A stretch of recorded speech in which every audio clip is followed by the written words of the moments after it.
سلام كما يتخونو كبرات تخاتلتي ساتلايت تلفزيون اسنا نكلكم تغتلت امنت كريستنا انقوانا بعل فاسيكا ابصحكم نابلكو نلومي 12 ميازيا 2026 زتدالو زيناتات حيزلكم قريب لخو بقدامنت كن قندي نطبتاتهم حد كابل علوت ازستي حيلتات قلطف وهاب دغف تمال قدام ناب سراوي السودان ايدو كم ذهبه زتفلالو منچتات محبارهم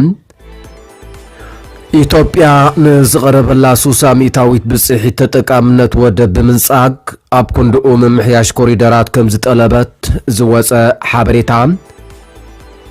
ጉጅለሎኽ ኢራን መሪሑ ኣብቲ ኣብ ኢስላማባድ ፓኪስታን ዝተኻየደ ዝርርብ ኣሜሪካን ኢራንን ዝተሳተፈ ኣፈ ጉባኤ ባይቶ ኢራን መሐመድ ባገር ጋሊባፍ ድሕሪ ሕጂ ኣሜሪካ እምነት ኢራን ክትረክብ ትኽእል ድያ ኣይትኽእልን ትውስነሉ ግዜ ሕጂ ድሕሪ ምባል ንዓወታት ናይ 40 መዓልታት ሃገራዊ ምክልኻል ኢራን ንምድልዳል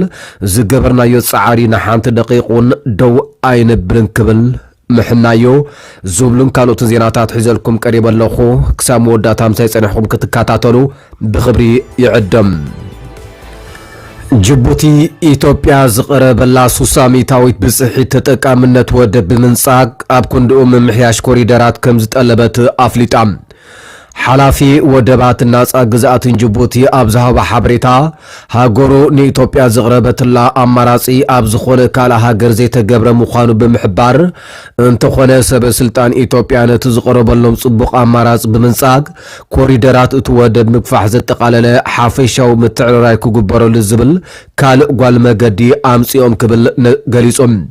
نحنا إثيوبيا زلواس جماف دق بحر تردينا مغلولات جلوسات كوينا إنا قريبنا يا زبالة تحلافيم زي أب ودب تاجرا قريب الله زلو ناي بصح تتقامن تعدل منصاغا نتزلوا شجر مريسو زغاد دي كبل افليطوم سب سلطان بلصغنا ኢትዮጵያ እስርቲ ጂኦግራፊ ኮይና ኣይትቕጽልን ያ በመባል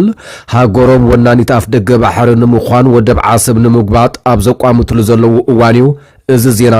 ዝስማዕ ዘሎም حد كابل علوت أزستي حيلتات قلطف وهاب دقف بآلنور قباز فلت آلنور أحمد آدم تمال قدام ناب سراوي السودان إيدو كم زهبم زتفلالي منشتات حبيرم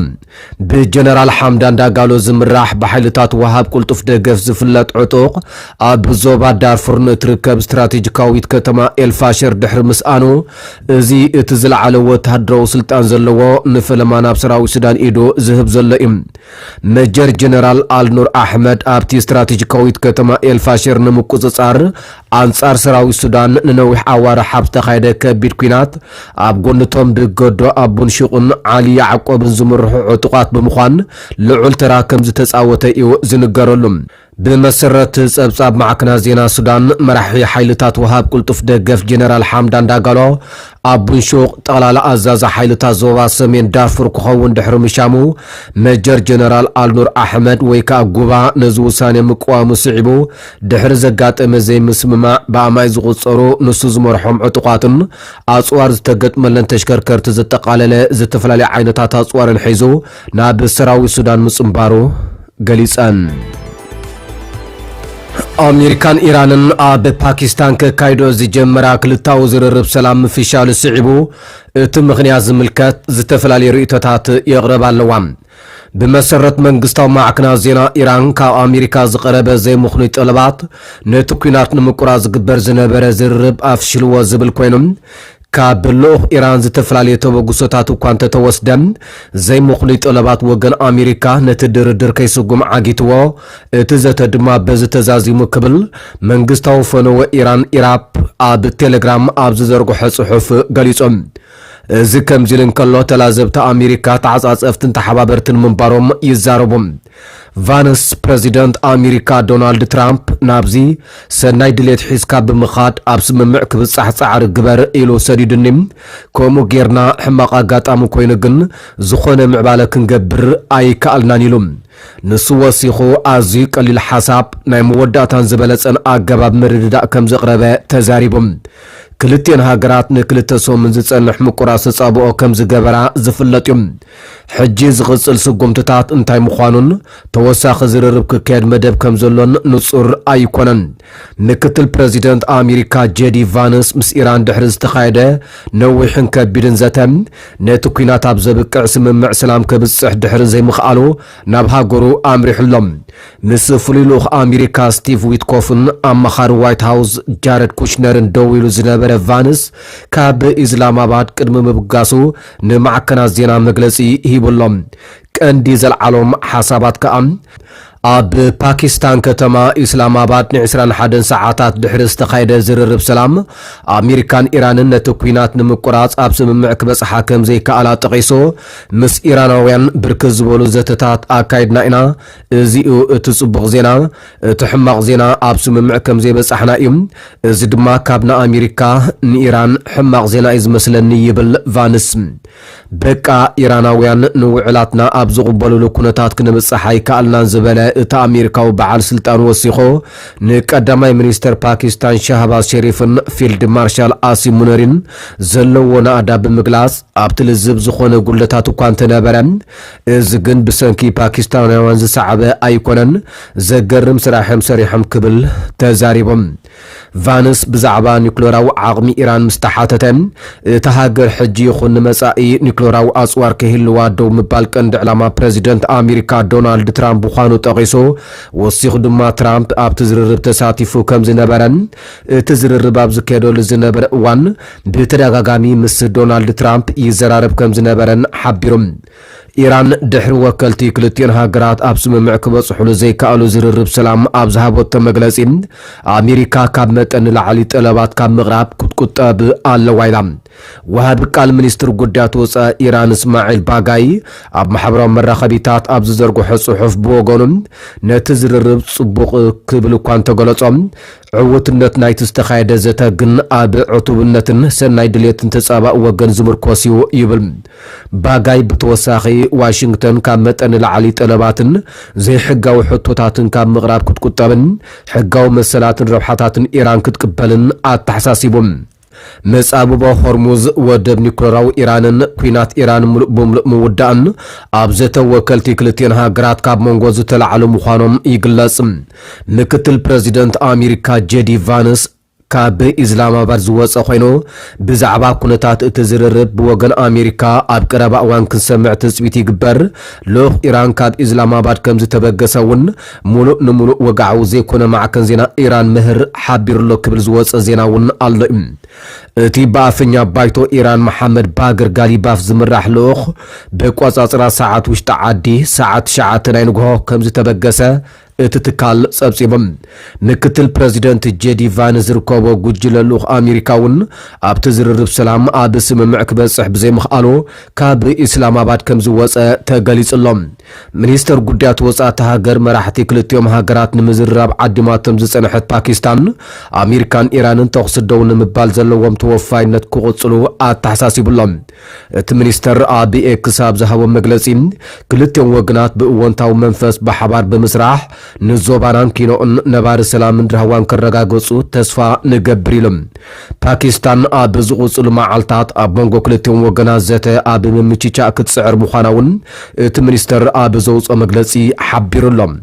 ኣብ ኢስላማባድ ፀሓይ ኣብ ትበርቆሉ ዝነበረት እዋን እዩ ሃንደበት እዚ ዜና ተሰሚዖም ካብ ሰዓታት ድሕሪ ቀትሪ ክሳብ ንግሆ ዝቐጸለ ዝርርብ ድሕሪ ምክያዱ ጄዲ ቫንስ ልኡኽ ኣሜሪካ ብዘይስምምዕ ናብ ሃገሩ ክምለስ ምዃኑ ገሊጹም ቫንስ ኣብ መስርሕ ትዘተ ምስ ፕሬዚደንት ኣሜሪካ ብዙሕ ግዜ ከም ዝተዘራረበ እዩ ገሊጾም እቲ ዝመርሖ ጉጅለ ልኡኽ ኢራን ኒውክሌራዊ ኣጽዋር ይኹን ንዕኡ ንምምዕባል ዘኽእላ ኣጽዋር ከም ዘይብላ ከረጋግጽ ከም ዘይከኣለ ብምሕባር እዚ ድማ ቀንዲ ዕላማ ፕሬዚደንት ዶናልድ ትራምፕ ምዃኑ እዩ ገሊጾም ኢራን ግን ወትሩ ኒውክሌራዊ ኣጽዋር ንምምዕባል መደብ ከም ዘይብላ ትሕብር መራሒ ጉጅለ ልኡኽ ተዛተይቲ ኣሜሪካ ቫንስ ክሳብ ሕጂ ኣብ ዝሃቦም ርእቶታት ንመጻብቦ ሆርሙዝ ኣይጠቐሰን እዚ እቲ ኣሜሪካ ኢራን ክትከፍቶ ትደልዮ ቀንዲ መስመር ነዳዲ ኮይኖም ኣብቲ ዝርርብ ድማ ዓብዪ ኣካታዕ ነጥቢ ምዃኑ ብሰፊሑ ይግለጽ ነይሮም ኣሜሪካውያን ኢራን ኣብ ዝኩናት ኣመና ተሃስያ ስለ ዝነበረት ኣብ ቁልጡፍ ምርዳእ ክብጻሕ ይከኣል ዝብል ግምት ሒዞም እዮም ናብ ፓኪስታን ኣትዮም። ቫንስ ኢራን ኣሜሪካን ዘቕረበቶም ውዕላት ክቕበሉ ኣይመረፀትን ክብልን ከሎም ኢራን ግን ናይ ገዛ ርእሳ ቀይሕ መስመራትን ሓያል ኢድን ከም ዘለዋ ኣሚኒኣ ናብዚ ዘተ መፅያ ዝብሉ ተንተንቲ ብዙሓት እዮም። ኣብ ወተሃደራዊ ዓቕማ ዓብዪ ጉድኣት እኳ እንተበፅሓ ገና ክትቃለስ ዓቕምን ድልውነትን ከም ዘለዋ እዮም ወተሃደራዊ ተንተንቲ ዝእምቱ። ከምኡውን ሕጂ እውን ብፍላይ ስትራቴጂካዊ ቦታ መጻቦ ሆርሙዝ ኣብ ምቁፅጻር ርኡይ ዓቕሚ ከም ዘለዋ ዝፍለጥ እዩ። ቴሄራንን ዋሽንግተንን ቅድሚ 10 ዓመት ንመወዳእታ ግዜ ኣብ ስምምዕ ኒኩለር ኣብ ዝበፅሓሉ እዋን 18 ኣዋርሕ ዝወሰደ ሰሓብ ቦጉቶቶ ኣካይደን እየን። ሕጂ ዶናልድ ትራምፕ ክልተ ምርጫ ገጢምዎ ከም ዘሎ ዝሕበር ኮይኑ እቲ ኩናት ምብራኽ ወይ ናብ ዘተ ምምላስ እዩ። ምክትል ፕሬዚደንት ኣሜሪካ ጄዲ ቫንስ ኣብ ፓኪስታን ምስ ኢራን ንሰዓታት ድሕሪ ዘካየዶ ዝርርብ ኣብ ዝሃቦ መግለፂ ብዛዕባ መጻቦ ሆርሙዝ ከይጠቐሰ እዩ ሓሊፍዎም። እቲ መብዛሕትኡ ግዜ ኣስታት 20 ሚእታዊት ነዳድን ተፈጥራዊ ጋዝን ዓለምና ዝሓልፈሉ ኣገዳሲ መስመር ማይ ኣብቲ ዝርርብ ኣገዳሲ ነጥቢ እዩ ነይሮም። ቀንዲ ክፋል ናይቲ ኣብ መንጎ ኣሜሪካን ኢራንን ዝተገብረ ቅድመ ኩነት ዘለዎ ተኽሲ ደው ምባል መራክብ በቲ መጻቦ ብውሑስ መንገዲ ክሓልፋ ኣለወን ክብል እንከሎም ምክትል ኣፈ ጉባኤ ባይቶ ኢራን ሓጂ ባቤይ እቲ መጻቦ ንቴሄራን ቀይሕ መስመር ምዃኑ ገሊጹ ክብል ማዕከን ዜና ሚሃርስ ጸብጺቦም እቲ መጻቦ ሙሉእ በሙሉእ ኣብ ኢድ ኢራን ከም ዘሎን ወጻኢታት ብሪያል ማለት ብተዓዳደጊ ባጢራ ኢራን ክኽፈል ኣለዎ ኢሎም። እዚ ከምዚ ኢሉ እንከሎ ፕሬዚደንት ኣሜሪካ ዶናልድ ትራምፕ ሎም ሰንበት ኣብ ማሕበራዊ መራኸቢታት ትሩዝ ሶሻል ኣብ ዝዘርግሖ ጽሑፍ እቲ መጻብቦ ኣብ ቀረባ እዋን ክፉት ክኸውን ይክብል ተሓንዩ። ማእከላይ እዚ ኣሜሪካ ብተወሳኺ ክልተ መራክብ ሓይሊ ባሕሪ መጻቦ ሆርሙዝ ከም ዝሰገራ ገሊጹሎም። ኢራን ግን እዘን ክልተ መራክብ በቲ ከባቢ ኣቢለንን ሓልፈን ዝብል ነጺጋቶላ። ሓለዋ ሰውራ ኢራን ወተሃደራዊ መራክብ ብመጻቦ ሆርሙዝ ክሓልፋ ዝግበር